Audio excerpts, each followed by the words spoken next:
Hello friends, welcome to the political philosopher. Friends, Indian political thought में हम कौटिल्य को पढ़ रहे हैं। तो आज का हमारा जो पार्ट नंबर 7 होगा वो कौटिल्य के ऊपर ही होने वाला है। एंड इस कौटिल्य के पार्ट नंबर 7 सीरीज में हम कौटिल्य के विदेश नीति संबंधों को देखेंगे। फॉरेन पॉलिसी से रिलेटेड क्या क्या पॉलिसीज हैं, इसमें हमें मंडल सिद्धांत के बारे में डिस्कस करना है। देन इसके बाद हम सांगुड़ीय नीति पर चर्चा करेंगे। देन हम इसके बाद चर्चा करेंगे कूटनीति के ऊपर। तो इन सारे पॉइंट्स के ऊपर, इन सारे टॉपिक्स के ऊपर आज डिस्कस होने वाला है। तो प्लीज़ आप लोग वीडियो को एंड तक जरूर देखें, आपको एग्जाम में जरूर हेल्प मिलेगी इससे। चलते हैं अपने कंटेंट की तरफ। और आज का जो हमारा टॉपिक है वो है परराष्ट्र संबंध पर कौटिल्य के विचार, Kautilya's views on foreign relations. ठीक है, तो कौटिल्य के जो विदेश नीति संबंधी विचार हैं, जो परराष्ट्र संबंधी विचार हैं, इनके बारे में आज हम स्टडी करेंगे। तो अर्थशास्त्र में अगर बात करें तो परराष्ट्र से संबंधित विचारों के बारे में बताया गया है कि कौटिल्य ने बताया है अर्थशास्त्र में कि एक राजा या एक राज्य दूसरे राज्य के साथ कैसा व्यवहार करे, कैसा बर्ताव करे। इन सारी चीजों को बहुत ही विवरण तरीके से, बहुत ही डिस्क्रिप्टिव वे में सारी चीजों को समझाया गया है अर्थशास्त्र में। तो अब यहाँ पर दो चीजें सामने आती हैं। एक तो परराष्ट्र संबंध का नीतिगत एवं सैद्धांतिक पक्ष को बताया गया है अर्थशास्त्र में। दूसरा बताया गया है कि जब कोई राष्ट्र विदेश नीति बनाए या दूसरे राष्ट्र के साथ अपने संबंधों को स्थापित करे तो उसे व्यवहारिक पक्ष का भी ध्यान रखना चाहिए।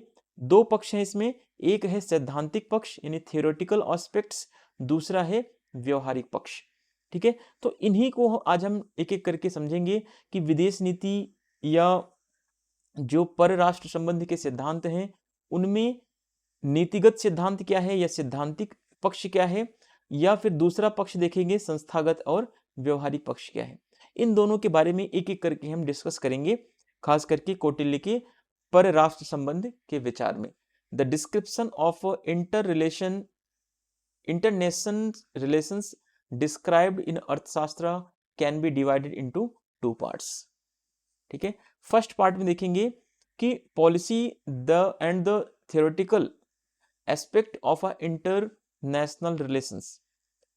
दूसरे पार्ट में देखेंगे institutional and practical aspect of nations. तो इन दो चीजों को हम एक एक करके यहाँ पर समझने का प्रयास करते हैं कि विदेश नीति या वैदेशिक संबंध या परराष्ट्र नीति को जो है कौटिल्य ने दो पार्ट्स में डिवाइड किया है।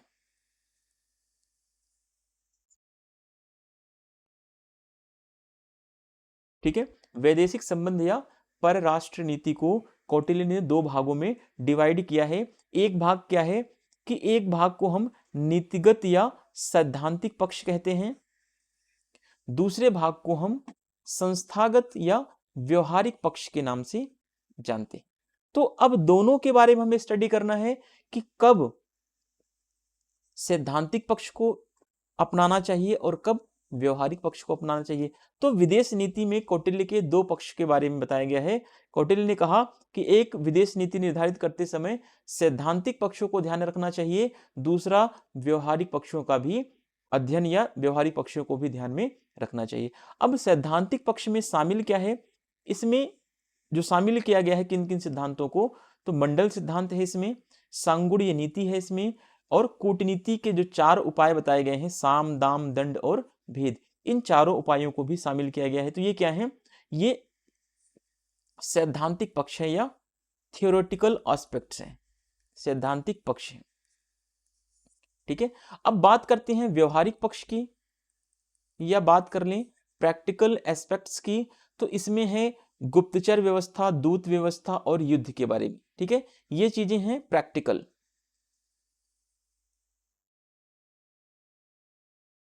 ठीक है, अब इन्हीं चीजों के बारे में सबसे पहले हम देखेंगे कि नीतिगत और सैद्धांतिक पक्ष क्या है वैदेशिक संबंध बनाते समय। चलिए एक एक करके यहां पर समझेंगे। ठीक है, फॉरेन रिलेशन और फॉरेन पॉलिसी। तो इसमें हमें देखना है पहले क्या, theoretical aspects of international relation. दूसरा है आपका बिहेवियर या बिहेवियरल या फिर कह लें practical aspect of international relation. तो अब हमें थियोरेटिकल एस्पेक्ट में क्या क्या चीजें पढ़ना है, मंडल प्रिंसिपल, सांगुड़िया नीति and 4 measures policy of diplomacy, ये चीजें हमें थियोरेटिकल एस्पेक्ट्स में पढ़ना है।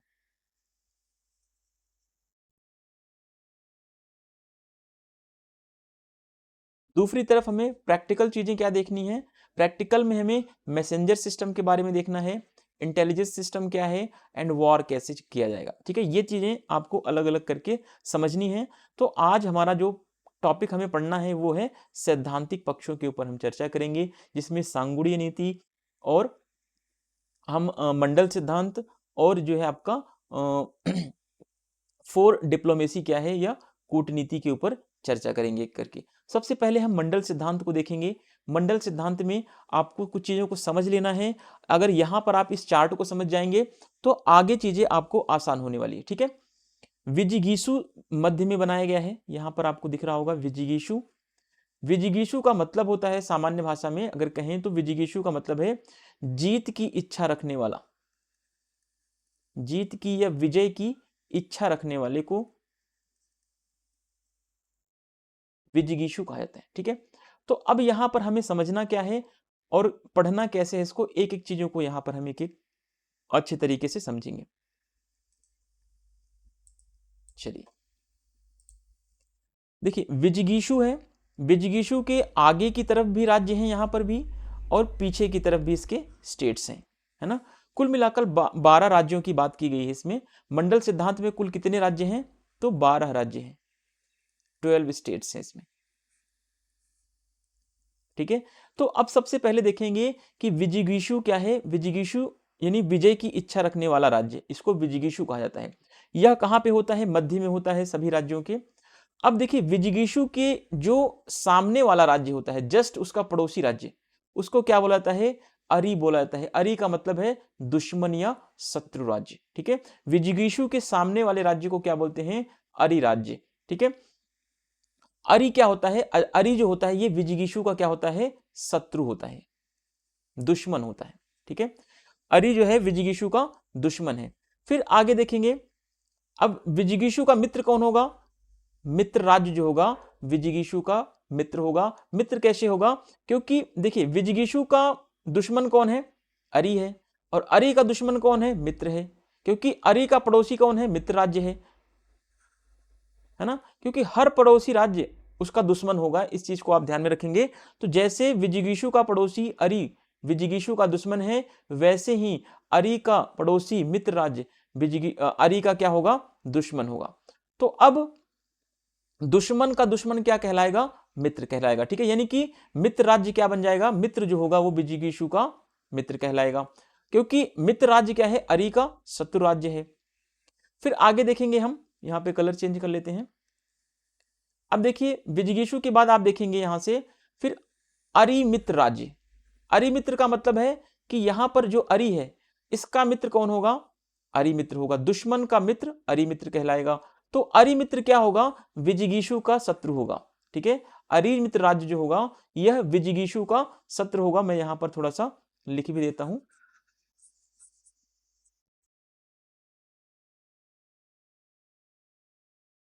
ठीक है, अरी क्या है, ये विजिगीषु का शत्रु शत्रु है, विजिगीषु का शत्रु माना जाएगा। क्यों माना जाएगा, क्योंकि अरी का मित्र है ये, यानी कि दुश्मन का दोस्त क्या होगा, दुश्मन ही होगा, है ना। तो अब अरी मित्र के बाद अगला राज्य क्या आएगा, मित्र मित्र राज्य। मित्र मित्र राज्य इसको इसलिए बोला गया है क्योंकि विजिगीषु का जो मित्र है, मित्र राज्य, इसका दोस्त कौन है, ये मित्र राज्य है। ठीक है, क्योंकि इसका दुश्मन क्या है, अरी मित्र है। तो इन चीजों को आप एक एक करके यहां पर समझेंगे कि जो विजिगीषु का दोस्त होगा वो मित्र मित्र राज्य होगा। और इसके बाद आएगा अरि मित्र का मित्र। ठीक है, अरि यानी दुश्मन मित्र का मित्र, ये अरि मित्र होगा। तो ये जो दो देश हैं, ये क्या है, दो राज्य उदासीन राज्य में आते हैं। ठीक है, फिर अब यहीं पर पीछे देखेंगे कि विजिगीषु के जस्ट इसका पड़ोसी, पीछे का पड़ोसी क्या है, पाड़ी ग्रह है। ये क्या है, इसके पीछे का दुश्मन राज्य है। विजिगीषु के पीछे का दुश्मन राज्य क्या कहलाएगा, पाड़ी ग्रह शत्रु कहलाएगा। ठीक है। अब इस पाणिग्रह का शत्रु आक्रांदा होगा, तो अब विजिगीषु के शत्रु का शत्रु क्या होगा? विजिगीषु के शत्रु का शत्रु जो है मित्र होगा विजिगीषु का, ठीक है। अब यहां पे आक्रांदा क्या है? विजिगीषु का मित्र बन जाएगा, क्योंकि ये पाणिग्रह का क्या है? शत्रु है, क्योंकि पाणिग्रह जो है आक्रांदा का पड़ोसी है। अब आक्रांदा का पड़ोसी कौन होगा? पाणिग्रह सारी होगा, और ये आक्रांदा का दुश्मन होगा।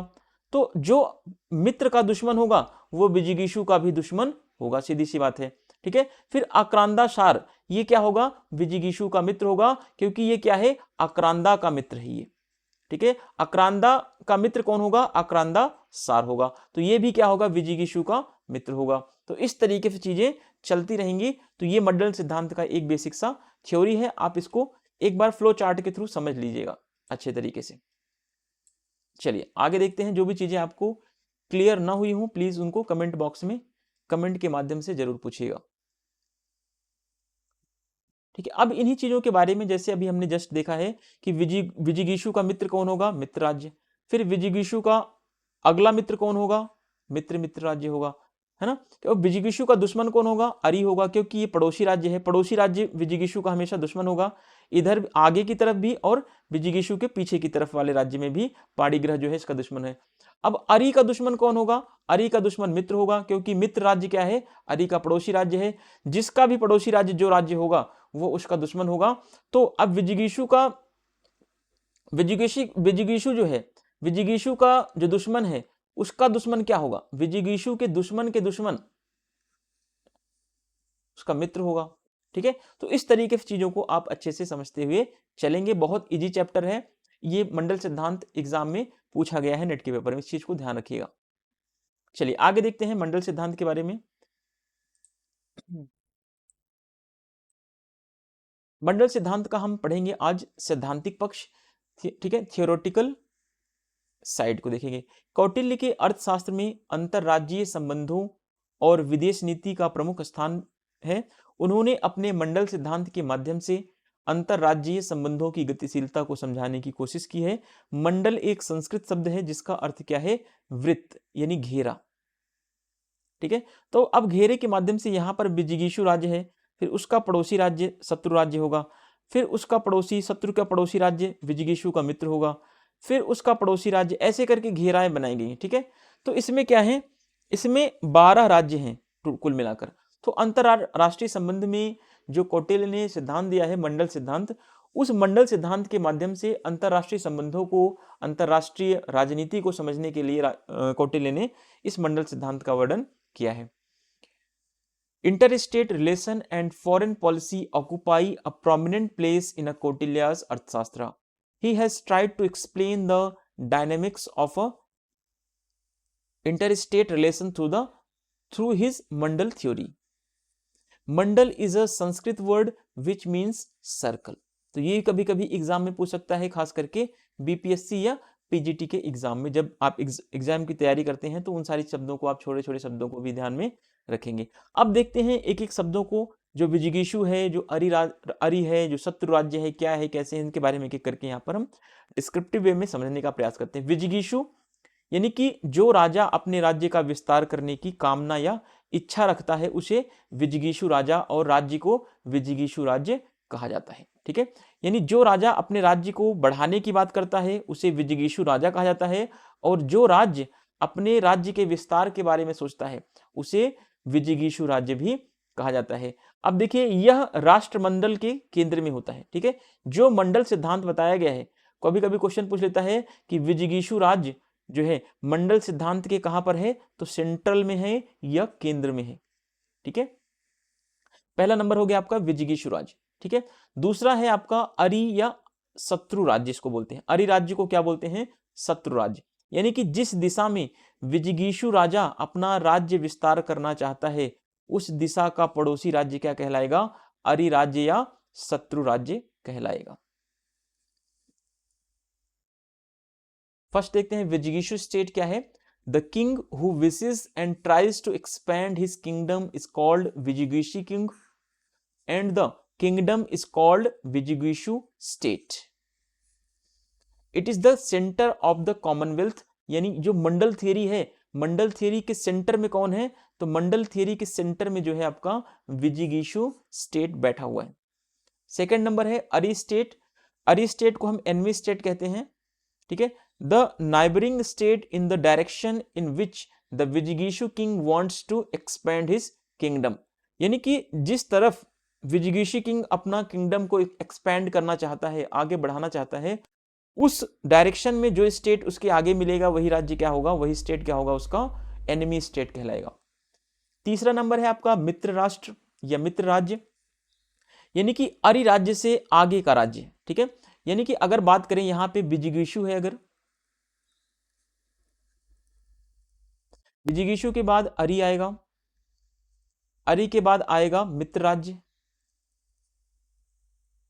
मित्र राज्य के बाद अरि मित्र आएगा, ठीक है। अरि मित्र आएगा, अरि मित्र के बाद मित्र मित्र आएगा। इस तरीके से चीजें क्या होंगी, चलती रहेंगी। अब विजिगीषु का दुश्मन कौन होगा? अरि, अरि का दुश्मन मित्र, यानी कि जो अरि का दुश्मन है वो विजिगीषु का मित्र होगा। ये चीज आप ध्यान रखना कि जो विजिगीषु का दुश्मन है वो अरि का मित्र होगा और जो अरि का दुश्मन है वो विजिगीषु का मित्र होगा। ये चीज आप थोड़ा सा ध्यान में रखेंगे तो आपको ये मंडल थ्योरी बहुत इजी तरीके से समझ में आ जाएगा।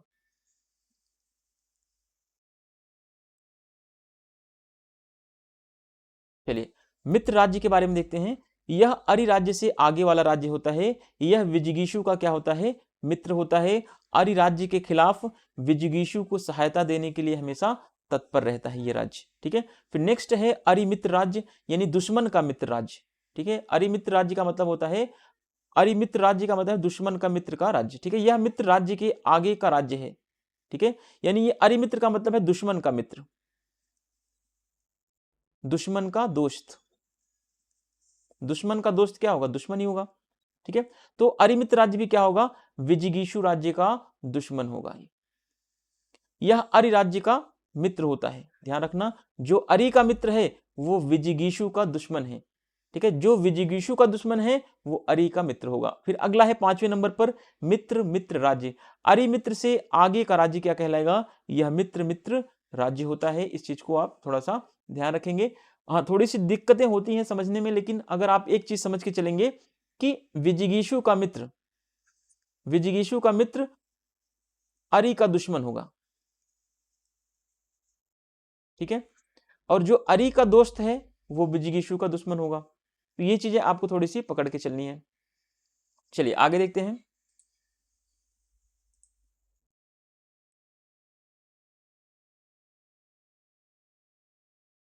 Friendly state, the state ahead of the enemy state, इसको बोलते हैं friendly state. It is friend of a conqueror, is always ready to help the conqueror against the enemy state. तो ये एनिमी स्टेट के अगेंस्ट में हमेशा अपने friend की सहायता के लिए जो फ्रेंडली स्टेट होते हैं वो खड़े होते हैं। फिर है अनफ्रेंडली स्टेट, जो कि विजिगीषु का क्या है? ये एनिमी है। This is the state ahead of the friend state, जो फ्रेंड स्टेट के आगे का स्टेट होगा वो क्या होगा? फ्रेंड का एनिमी होगा, यानी फ्रेंड का एनिमी, यानी कि विजिगीषु का enemy. It is a friend of the enemy state. फिर अगला है friend enemy, friend friendly state, the state ahead of the enemy friend, it is a friend of the friendly state. फिर next है आपका 6 number अरिमित्र मित्र राज्य। यह मित्र मित्र राज्य से आगे का राज्य होता है, यह अरिमित्र का मित्र होता है, यानी कि यह भी क्या है? विजिगीषु का दुश्मन राज्य होता है, ठीक है। फिर आता है अगला पाणिग्रह राज्य, यह पीछे की दिशा वाला पड़ोसी राज्य होता है, यह भी विजिगीषु राज्य का दुश्मन राज्य होता है। विजिगीषु का एनिमी कौन होता है? पाणिग्रह राज्य होता है। यह अरि राज्य व पाणिग्रह राज्य दोनों के क्या होते हैं? मित्र होते हैं। नेक्स्ट है आक्रांत राज्य। आक्रांत राज्य क्या है? पाणिग्रह के पीछे स्थित पड़ोसी राज्य होता है, यह विजिगीषु का मित्र होगा और पाणिग्रह का क्या होगा? शत्रु होता है। ये चीज ध्यान रखना, जो विजिगीषु का मित्र होगा वो अरि का क्या होगा? दुश्मन होगा। जो अरि का मित्र होगा वो विजिगीषु का शत्रु होगा। ये चीज आप ध्यान में रखेंगे तो आपको बहुत आसानी से समझ में आ जाएंगी, रटना नहीं पड़ेगा। अरिमित्र state, this is the state ahead of a mitra mitra state, this is the friend of a arimitra। फिर है पाशनिग्रह state, this is the neighbouring state in the rear direction, it is the enemy of a Vijigishu state. Ari state and पाणिग्रह state both are friends, ये दोनों क्या होते हैं, हमेशा फ्रेंड होते हैं। फिर आक्रांत स्टेट आता है, the neighbouring state situated behind the पाणिग्रह, ठीक है। तो ये आक्रांत स्टेट क्या है, ये जो होता है ये विजिगीषु का फ्रेंड होता है,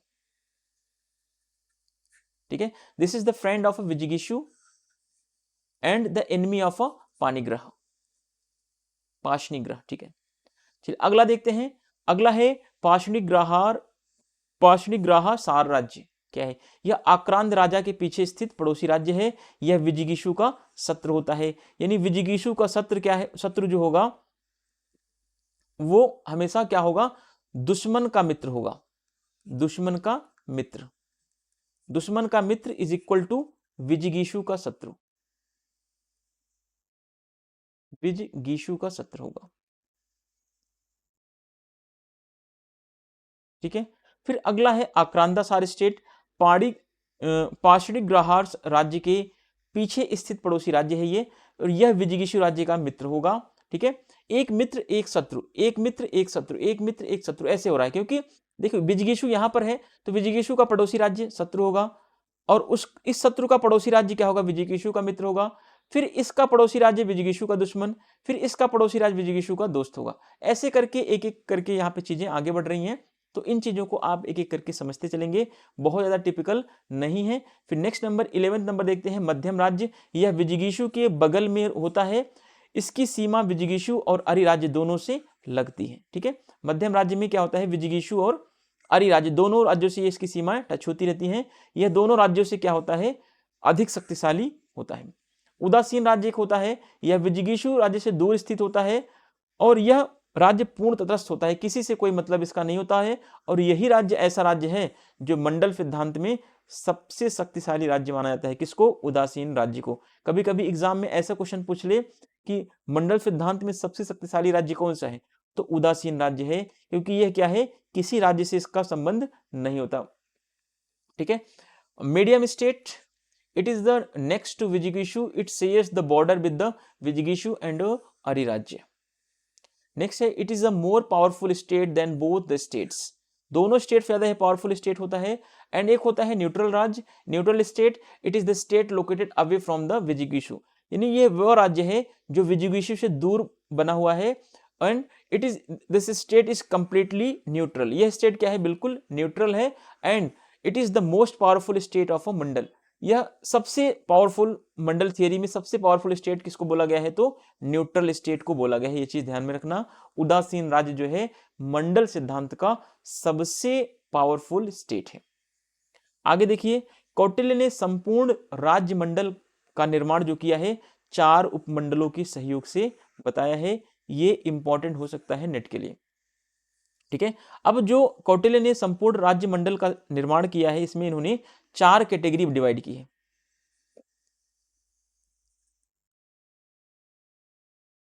ठीक है। अब इन्हीं के कैटेगरी के बारे में देखते हैं।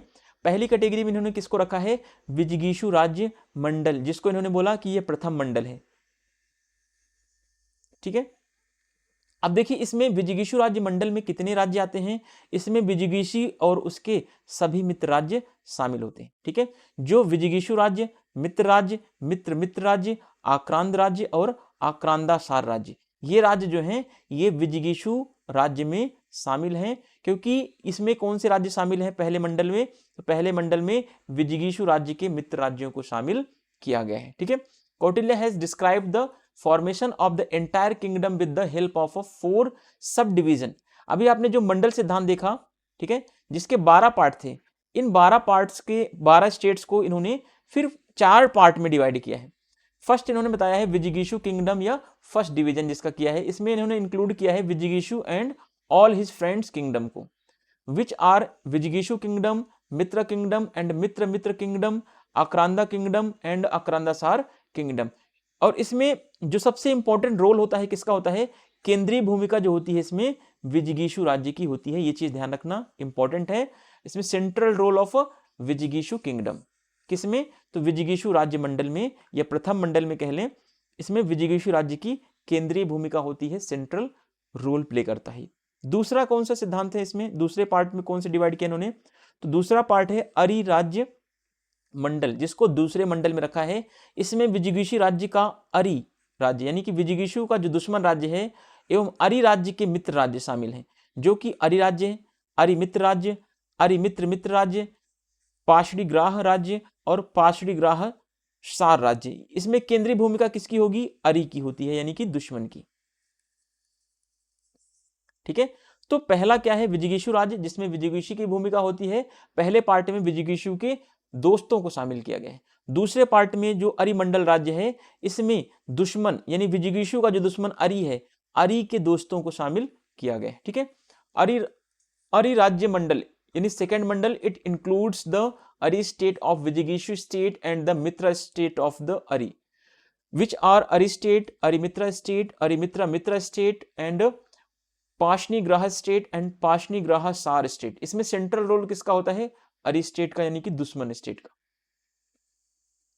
फिर थर्ड नंबर पे इन्होंने डिवाइड किया है, जो थर्ड कैटेगरी बनाई है मध्यम राज्य मंडल यानी तीसरी कैटेगरी का इन्होंने बताया है।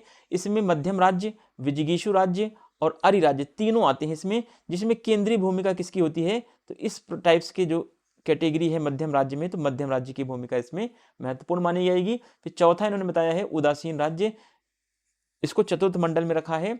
इसमें उदासीन, मध्यम, विजिगीषु और अरि राज्य भी शामिल है। तो इसमें चारों कैटेगरी के स्टेट्स को इसमें शामिल कर लिया गया है।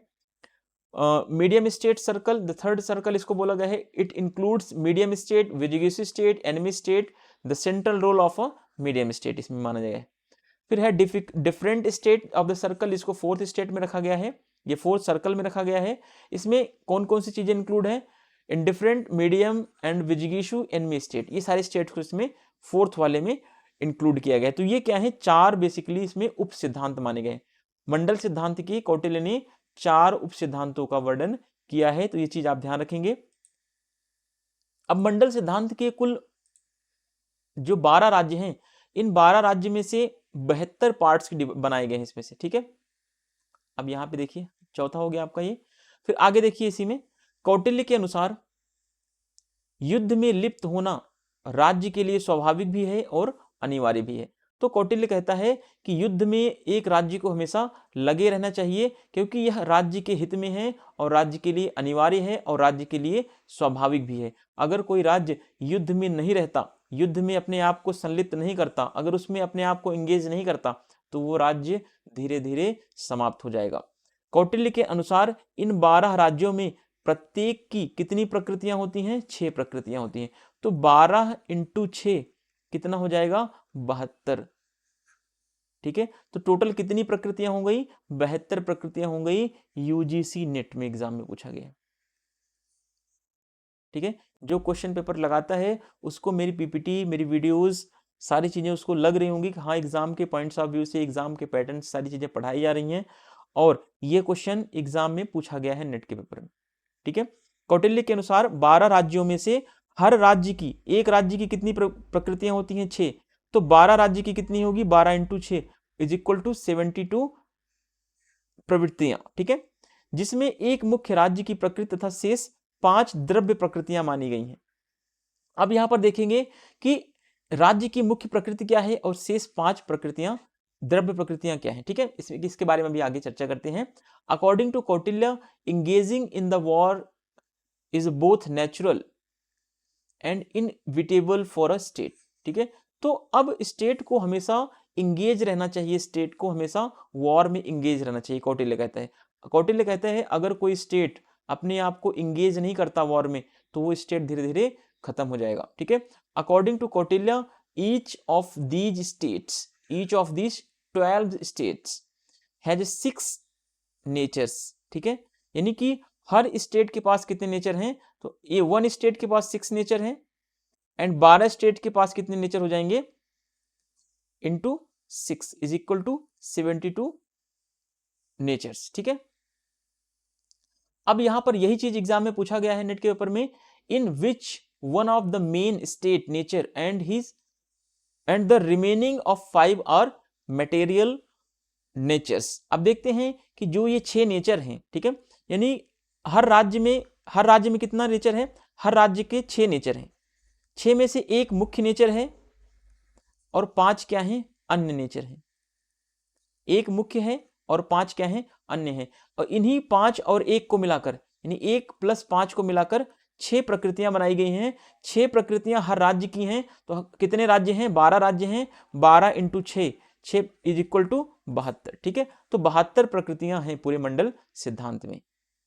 अब देखिए, क्योंकि एक राज्य में कितनी प्रकृति है, क्योंकि एक राज्य में 6 प्रकृति, तो कुल 12 राज्यों में प्रकृतियां कितनी होंगी, 72 होंगी। ठीक है, तो 6 प्रकृतियों में से एक मुख्य है, एक क्या है, मेन है, और प्लस 5 क्या है, प्लस 5 अन्य है।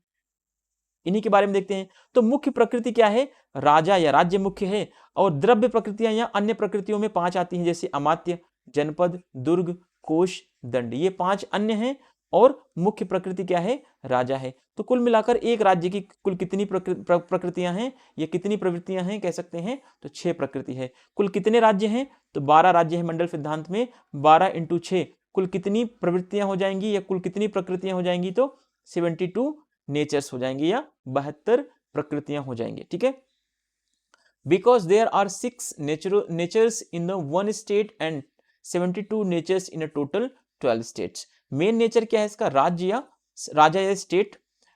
अगला है इसका जो द्रव्य स्टेट है, द्रव्य नेचर है, जो इसमें अमात्य आता है, जनपद आता है, दुर्ग एंड कोश एंड दंड, ये क्या है, ये 5 अलग हैं, और प्लस ये 1 इज इक्वल टू कितना हो गया, 6 हो गया आपका। ठीक है, तो ये 6 इंटू 12 कर दीजिए, तो आपका कितना हो जाएगा, 72 हो जाएगा। अब देखते हैं मंडल सिद्धांत के बाद अगला जो सिद्धांत है, सांगुड़ीय नीति। ठीक है, कौटिल्य ने विदेश संबंधों के संचालन के लिए कितनी नीतियां बताई हैं, 6 नीतियां बताई हैं। यह नीतियां व्यवहारिक और यथार्थवादी है। ठीक है, आपको पता है कि कौटिल्य जो है यथार्थवाद का वास्तविक संस्थापक माना जाता है। वो यथार्थवाद की जो झलक दिखाई देती है वो कौटिल्य की नीतियों में, कौटिल्य के अर्थशास्त्र में भली भांति दिखाई पड़ती है। ठीक है, तो अब देखते हैं सांगुड़ीय नीति में जो 6 नीतियां हैं कौन कौन सी है, संधि विग्रह, यान, आसन, संश्रय और द्वैधी भाव, ये 6 नीतियां हैं। इन 6 नीतियों को आप अच्छे से याद रखेंगे, समझेंगे। कभी कभी ये एग्जाम में मैचिंग के लिए, मिलान करने के लिए दे दिया जाता है एग्जाम में। ठीक है, संधि का मतलब है कि शांति बनाए रखने के लिए शत्रु अथवा मित्र से क्या कर देना, संधि कर लेना। तो बताया है कौटिल्य ने कि एक राजा को हमेशा अपने राज्य में शांति बनाए रखने के लिए हमेशा क्या करना चाहिए, संधि करना चाहिए। ठीक है, चाहे वो शत्रु हो चाहे वो मित्र हो, उससे शांति बनाए रखने के लिए हमेशा संधि करनी चाहिए। विग्रह का मतलब है कि जब राजा पर्याप्त शक्तिशाली हो तो उसे विग्रह नीति अपनाई जानी चाहिए, अर्थात युद्ध करने का निर्णय करना चाहिए। विग्रह का मतलब क्या है, युद्ध। यानी कि राजा, कौटिल्य कहते हैं अगर राजा शक्तिशाली है, राजा के पास पर्याप्त शक्ति है, तो राजा को दूसरे दुश्मन राज्यों पर अटैक कर देना चाहिए, विग्रह कर देना चाहिए। ठीक है, यान का मतलब क्या है, यान का सामान्य अर्थ है कि सेना का गमन करना। ठीक है, अर्थात शत्रु पर आक्रमण करने की नीति, यानी कि कहते हैं चढ़ाई कर दो। आपने मूवी वगैरह देखी होगी जिसमें दुश्मन क्या करते हैं, चढ़ाई कर देते हैं, है ना, दूसरे स्टेट पर। विग्रह, जब विग्रह यानी युद्ध करने का निर्णय कर लिया जाता है तब यह यानी नीति, आक्रमण करने की नीति कहलाती है, तो इसको यूज किया जाता है। ठीक है, फिर इसके बाद आता है आसन। आसन का मतलब है कि आसन उदासीनता या तटस्थता की नीति है, यानी कि आप चुपचाप बैठ जाना, है ना तो आप कोई एक्शन करना, आप न्यूट्रल सिचुएशन में चले जाना, आसन का मतलब। संश्रय का मतलब है कि अन्य राजा के पास शरण लेने की नीति। कौटिल्य कहता है कि जब राजा कमजोर हो तो उसे शक्तिशाली राजा की शरण में चले जाना चाहिए। ठीक है, इससे तो उसका राज्य सुरक्षित रहेगा और उसका साम्राज्य के साथ साथ उसकी प्रजा भी सुरक्षित रहेगी। नेक्स्ट है 6वां नंबर, द्वैधी भाव। यानी कौटिल्य ने बताया है कि एक राजा से संधि करनी चाहिए तथा दूसरे राजा से विग्रह यानी दुश्मनी करने की नीति एक साथ अपनाने की कला को क्या बोला है, द्वैधी भाव। यानी एक राजा से आप मित्रता करो, दूसरे राजा से उसी समय दुश्मनी लो, तो इसको बोलते हैं द्वैधी भाव। ठीक है, ये चीजें आपको पढ़ के भी समझ में आ जाएगा, कोई इसमें बहुत ज्यादा टिपिकल चीजें नहीं है ना। बस मैंने आपको एक कंटेंट एक समराइज वे में सही तरीके से और एक जगह पर, ठीक है, तो एक जगह पे सारी चीजों को मैंने ऐड कर दिया है। आप अभी तक जितनी भी नोट्स, जितनी भी चीजें देखेंगे, उसमें कहीं पर भी आपको इतनी समराइज, इतनी डिटेल चीजें नहीं दिखाई पड़ेंगी। जो भी हैं उनमें या तो कहीं ना कहीं सॉर्ट करके पढ़ाया गया है, या फिर वो चीजें बता दी गई हैं जो एग्जाम में आपके लिए यूजफुल नहीं। ठीक है। 6 methods of dealing with the other states, जिसे को हम सांगुड़ीय नीति भी कहते हैं। Kautilya has given 6 principle for conducting a foreign relation which are the practical and realistic base पर है। तो संधि का मतलब है टू मेक अ ट्रीटी। ठीक है। विग्रह का मतलब है a king, when the king powerful enough he should adopt the policy of a विग्रह and decide to wage the war, है ना। कि कौटिल्य कहता है कि जब एक राजा शक्तिशाली हो जाए तो उसे क्या कर देना चाहिए, अटैक कर देना चाहिए वॉर के लिए। यान का मतलब है कि चढ़ाई कर देना, ठीक है। अटैकिंग पॉलिसी ये भी है, एनिमी के ऊपर क्या कर देना, अटैक कर देना। ठीक है। आसना का मतलब है कि कौटिल्य कहता है कि न्यूट्रल बन जाओ, ना तो आप कोई एक्शन लो ना ही कोई रिएक्शन दो, इसको बोलते हैं आसन। संश्रय का मतलब है कि आप किसी दूसरे की शरण में चले जाओ या किसी दूसरे के रिफ्यूजी बन जाओ आप। ठीक है, यह इसको बोलते हैं संश्रय। द्वैधी भाव का मतलब है कि आपको दो पॉलिसीज को अडॉप्ट करनी है, वन में आपको ट्रीटी करनी है एंड अदर में आपको वॉर के लिए तैयार रहना है। ठीक है, तो ये दो चीजें आपको करना है इस द्वैधी भाव में। एक तरफ संधि भी एक साथ करनी है यानी ट्रीटी, दूसरी तरफ आपको विद्रोह भी करना है यानी रिटेलिएशन भी करना है। ठीक है, दोनों चीजें द्वैधी भाव में एक साथ चलती हैं। अब देखते हैं कूटनीति के 4 उपायों के बारे में जो कौटिल्य ने बताया है। कि कौटिल्य ने कहा है कि कौटिल्य ने बताया कि कूटनीति या विदेश नीति बनाते समय एक राजा को इन 4 उपायों का बहुत ही ध्यान रखना चाहिए, है ना। क्योंकि देखिए थोड़ा सा ये वीडियो आपका छोटा होने वाला है, वीडियो बहुत लंबी ड्यूरेशन का नहीं बना पा रहा हूँ। लंबी ड्यूरेशन का इसलिए नहीं बना पा रहा हूँ क्योंकि प्रॉब्लम ये चीज़ें आ रही हैं कि कंटेंट प्रॉपर ढूंढना पड़ रहा है, कंटेंट को बनाने में टाइम लग रहा है ना। क्योंकि मेरे पास कोई टीम नहीं है कंटेंट बना दे और मैं आकर बैठ के पढ़ा दूँ, तो वो चीज़ें होती तो आसानी होती और एक महीने में हम लगभग 2 से 3 यूनिट कवर कर लेते। लेकिन यहाँ पर खुद को ही कंटेंट बनाना, खुद को लिखना और खुद के लिए भी पढ़ना पड़ता है, और सारी चीज़ों को क्लासेस हैं, मेरी कोचिंग है और भी चीज़ें रह जाती हैं, जिसकी वजह से प्रॉपर वीडियो कंटिन्यू तो हो ही रहा है लेकिन डिले हो रहा है। मतलब कि एक स्लो मोशन में चल रहा है वीडियो। कंटिन्यू क्लासेस तो ले रहे हैं लेकिन जो चैप्टर हमें 3 दिन में खत्म करना है वो चैप्टर हमारा 5 दिन या 7 दिन या 10 दिन में जा रहा है। ठीक है, तो कूटनीति के 4 उपाय कौन कौन से हैं? साम, दाम और भेद और दंड की नीति। ये 4 पॉलिसीज हैं जो डिप्लोमेसी की यूज में ले जाती है। ठीक है, साम का मतलब क्या है? साम का मतलब है कि सदाचरण या शिष्ट व्यवहार से जिससे दूसरे राजा को संतुष्ट कर देना। यानी कौटिल्य कहता है एक राजा को साम की नीतियां अपनानी चाहिए जिससे कि दूसरा राज्य या दूसरा राजा क्या हो जाए, उससे संतुष्ट हो जाए। ठीक है, यह शक्तिशाली राजा के प्रति क्या है? उपयुक्त नीति है। यानी कमजोर राजा को हमेशा साम की नीति अपनानी चाहिए। किसके लिए? शक्तिशाली राजा के प्रति। यानी कि आप कमजोर हैं तो आप साम की नीति अपनाएंगे। किसके लिए? अपने शक्तिशाली राजा के लिए। ठीक है, जिससे कि जो शक्तिशाली राजा है वो आपके ऊपर प्रसन्न हो जाए और आपकी सुरक्षा करे। ठीक है, फिर दाम का मतलब है या दान का मतलब है इसमें धन देकर शक्तिशाली राजा को संतुष्ट किया जाता है ताकि आक्रमण न करे राजा वो। ठीक है, निर्बल राजा को वश में किया जाता है इससे। फिर भेद की नीति क्या है इसमें? भेद का अर्थ है फूट डालना। अगर कोई शक्तिशाली राज्य है तो कौटिल्य कहता है कि राजा को उस राज्य में फूट डाल देना चाहिए। फूट डालने से वो राज्य क्या हो जाएगा? कमजोर हो जाएगा, और फूट डालने के माध्यम से जैसे ही कमजोर होगा उसके बाद क्या कर दो? उसके ऊपर आक्रमण कर दो। लास्ट में सबसे अंत में इन्होंने बताया दंड नीति। ठीक है, पहले इन्होंने बताया कि साम, फिर दाम, फिर भेद अपनाओ। जब सब चीजें फेल हो जाएं, तीनों फेल हो जाएं, तो सबसे अंत में क्या अपनानी चाहिए?